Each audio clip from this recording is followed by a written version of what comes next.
کچھ دن پہلے میری نظر سے ایک ویڈیو گزری جس میں ایک کپل امریکہ کے جنگلوں میں کیمپنگ کے لیے گیا تھا، لیکن ایڈونچر کے نام پر وہ لوگ کیمپ لگانے کے لیے گھنے جنگل کے اندر تک چلے گئے، جو کہ ان کی سب سے بڑی غلطی واقع ہوئی کیونکہ رات گئے کوئی جانور یا کوئی چیز ان کے کیمپ کے پاس آ گئی تھی۔ جس گو پرو کیمرہ سے وہ لوگ ریکارڈنگ کر رہے تھے اس میں کوئی جانور نظر تو نہیں آ رہا تھا کیونکہ کیمرہ کیمپ کے اندر لگا ہوا تھا، البتہ رات کو آنے والی اس چیز کی آواز ضرور سنائی دے رہی تھی۔ جنہوں نے ویڈیو دیکھی ہے ان میں سے کچھ لوگ کہہ رہے ہیں کہ شاید وہ ایک ریچھ تھا، لیکن اگر آپ ویڈیو غور سے سنیں تو وہ جو کوئی بھی تھا وہ 2 ٹانگوں پر چل رہا تھا، جبکہ ریچھ 2 ٹانگوں پر نہیں چلتے۔ میں نے اپنی زندگی میں کبھی کسی کے چہرے پر اتنا خوف نہیں دیکھا جتنا ویڈیو میں اس امریکن کپل کے چہرے پر نظر آ رہا تھا۔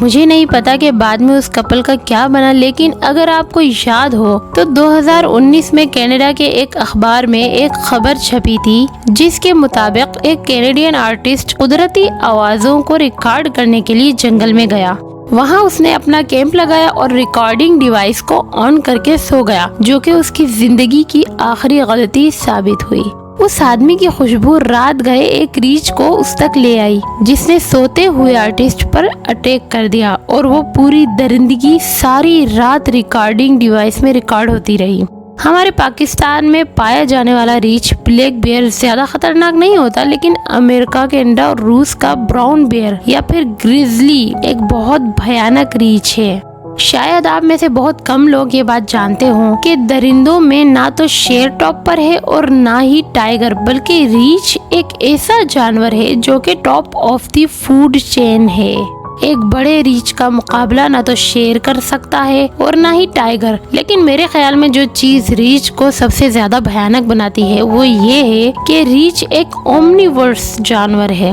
یعنی کہ یہ سب کچھ کھاتا ہے۔ لیکن یہ بات اتنی بھیانک کیوں ہے؟ کیونکہ پریڈیٹرز یعنی شیر، ٹائیگر یا تیندوا جتنا جلدی ہو سکے اپنا شکار کے گلے پر وار کر کے اسے ختم کرنے کی کوشش کریں گے، لیکن ریچھ نہیں۔ ریچھ بس آپ کے اوپر اپنا پنجہ رکھے گا اور تسلی سے ایک ایک کر کے چنکس کاٹ کاٹ کر کھاتا رہے گا۔ لیکن شکر کریں کہ ریچھوں میں سے سب سے بڑا برفانی ریچھ ہم سے بہت دور رہتا ہے، یعنی برفانی نارتھ پول میں، کیونکہ یہ ریچھوں کی واحد قسم ہے جو انسان کو بھی ایک شکار کے طور پر دیکھتی ہے۔ برفانی ریچھ آپ کو 15 میل دور سے سونگھ سکتا ہے، 2 میل دور سے دیکھ سکتا ہے، اور اگر یہ آپ کو نظر آ گیا تو اس کا مطلب یہ ہے کہ آلریڈی بہت دیر ہو چکی ہے۔ برفانی ریچھ کے اٹیک کے متعلق میں نے ایک واقعہ سنا تھا کہ نارتھ پول کے قریب سائنسدانوں کی ایک مہم کے دوران ان کی کشتی خراب ہو کر سمندر میں ڈوبنے لگی۔ کسی طرح سے یہ لوگ پانی سے جان بچا کر سمندر میں تیرتے ہوئے